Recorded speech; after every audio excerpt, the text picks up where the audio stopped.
Bukankah tadi kamu mengatakan di telepon bahwa kamu mempunyai kabar baik yang ingin kamu sampaikan kepadaku? Ninda bertanya sambil mengalihkan perhatiannya kembali padanya. Saya merilis album baru, jawab Andre sambil tersenyum. Saya tahu Andre kita akan menjadi semakin terkenal. Andre mencoba yang terbaik untuk mempertahankan senyumnya, tetapi seiring berjalannya waktu, dia semakin sulit menyembunyikan perasaannya yang sebenarnya.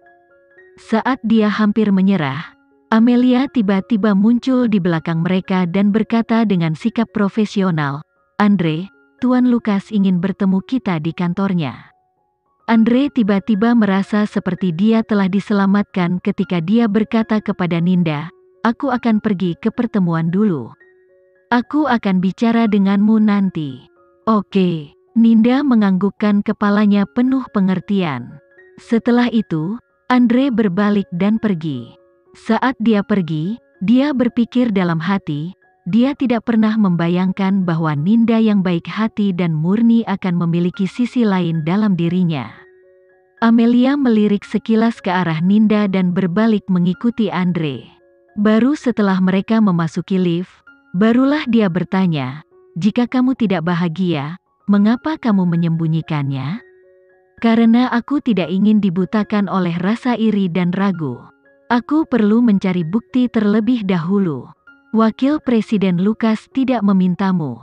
Aku hanya merasa kamu tidak bisa bertahan lebih lama lagi. Inilah perbedaan antara kamu dan kakakmu." Alexa tidak pernah menunjukkan belas kasihan kepada mereka yang menyakitinya. Dia juga tidak pernah takut, kata Amelia sambil menatap punggung Andre. Kepekaannya terhadap emosi manusia mungkin berada pada tingkat yang tidak akan pernah bisa kamu kejar. Mungkin kamu belum menyadarinya dan mungkin sebagai manajermu, saya tidak seharusnya mengatakannya. Ini untukmu, tapi Amanda ini benar-benar tidak cocok untukmu. Andre menghela nafas. Jika kamu butuh bantuan, beritahu aku. Aku akan memikirkan cara untuk membantumu. Terima kasih. Andre menganggukkan kepalanya dan meninggalkan Mandala. Dalam perjalanan pulang, dia dalam keadaan linglung hingga beberapa kali hampir mengalami kecelakaan mobil. Dia benar-benar ingin tahu, jika Alexa menghadapi situasi yang sama, apa yang akan dia lakukan? Pada akhirnya, Andre memutar mobilnya dan menuju Hyatt Regency. Saat dia tiba, Kenzie membukakan pintu untuknya. Setelah melihat itu adalah Andre, Kenzie mengangkat alisnya dengan penuh tanda tanya, tapi dia tidak menghentikannya untuk masuk. Perut Alexa kini sedikit buncit. Jadi, begitu Andre melihatnya, dia menunjuk ke perut Alexa dan tersentak, "Kakak kamu hamil ya?" "Aku hamil," jawab Alexa dari sofa. "Kenapa kamu tidak memberitahuku sebelumnya?" Andre segera duduk di sampingnya. Memikirkan kembali apa yang dilakukan Arsy, ekspresi Alexa menjadi dingin. Tetapi dia tetap menceritakan keseluruhan kisahnya kepada Andre, termasuk alasan di balik kemundurannya. Setelah mendengar ceritanya, Andre meninju meja kaca di depannya dengan marah. "Saya tidak pernah membayangkan bahwa kakak akan mengalami begitu banyak pengalaman saat ini." "Kakak tidak, dia bukan saudara perempuan saya. Wanita itu melakukan banyak perbuatan jahat secara diam-diam. Apakah kakek dan ibu mengetahuinya? Jika tidak, aku akan pulang dan memberitahu mereka tentang hal itu sekarang juga. Selain kamu dan kakek Arifin, semua orang di keluarga sudah mengetahuinya." Alexa segera menahannya. "Ditambah lagi, aku mungkin akan kembali ke rumah untuk melakukan pembersihan. Kamu harus melupakan semua yang kukatakan hari ini dan berpura-pura tidak terjadi apa-apa. Tetapi, aku punya rencanaku. Semua orang tahu bagaimana keadaannya sebenarnya. Dialah satu-satunya yang berpikir dia melakukan tindakan yang meyakinkan," kata Alexa dengan ekspresi bijak. "Baiklah kalau begitu." Andre menganggukkan kepalanya dan menenangkan diri. Saat itulah dia teringat alasan sebenarnya mengapa dia datang. Namun, memikirkan situasi Alexa saat ini, dia tidak tahu bagaimana mengangkat topik tersebut. Tapi bagaimana mungkin menyembunyikan perasaannya di depan Alexa? Kamu pasti datang ke sini bukan tanpa alasan. Katakan padaku, ada apa? Andre ragu-ragu sejenak sebelum akhirnya menatap mata Alexa dan bertanya, "Kakak, apa pendapatmu tentang Ninda?"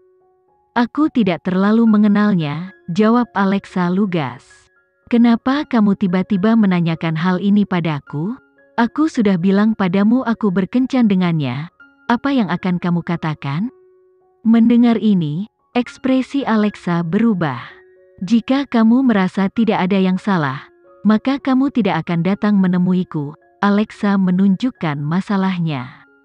"Dulu ketika kamu difitnah karena memakai narkoba, aku sudah bilang kepadamu bahwa industri ini tidak sesederhana yang kamu kira. Jika kamu melihat ada sesuatu yang tidak beres, lalu apakah ada gunanya meminta pendapatku?"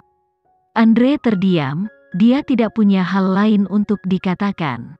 Alexa mengerti bahwa Andre masih muda, jadi mudah untuk mengembangkan perasaan setelah menghabiskan waktu yang lama dengan seseorang.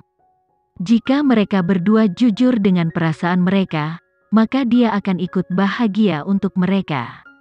Tapi, jika seseorang memanfaatkan Andre atau menyakitinya, dia akan memberi mereka pelajaran yang menyakitkan. "Kak, kamu tahu, jarang sekali aku mempunyai perasaan terhadap seseorang.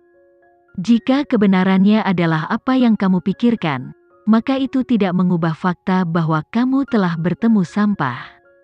Kamu adalah anggota keluarga Geraldine."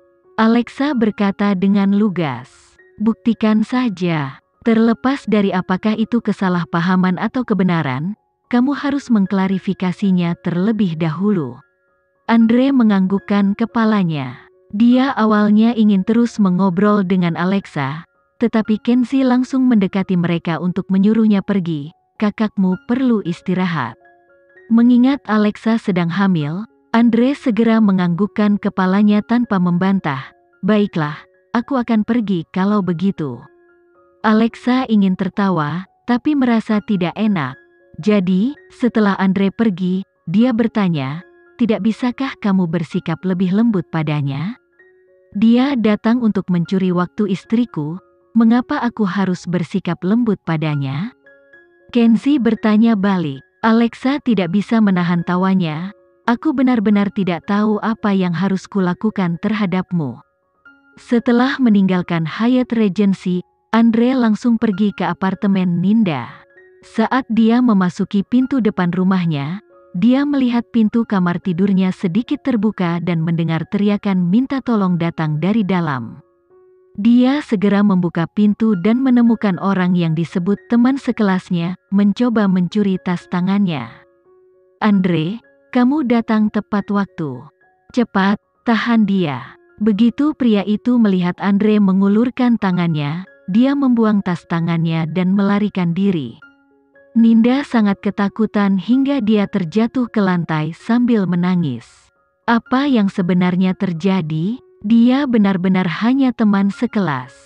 Dia mampir ke agensi untuk mengunjungiku hari ini. Tapi dia akhirnya menguntitku sepanjang perjalanan pulang, dan mencoba mencuri barang-barangku, jelas Ninda. Andre membantu Ninda turun dari lantai dan membawanya ke sofa. Namun, dia tidak berusaha menghiburnya. Dia hanya menemaninya sampai dia tertidur. Setelah itu, dia melihat sekilas apartemen itu dan pergi. Namun dia masih punya waktu untuk menyeduh teh.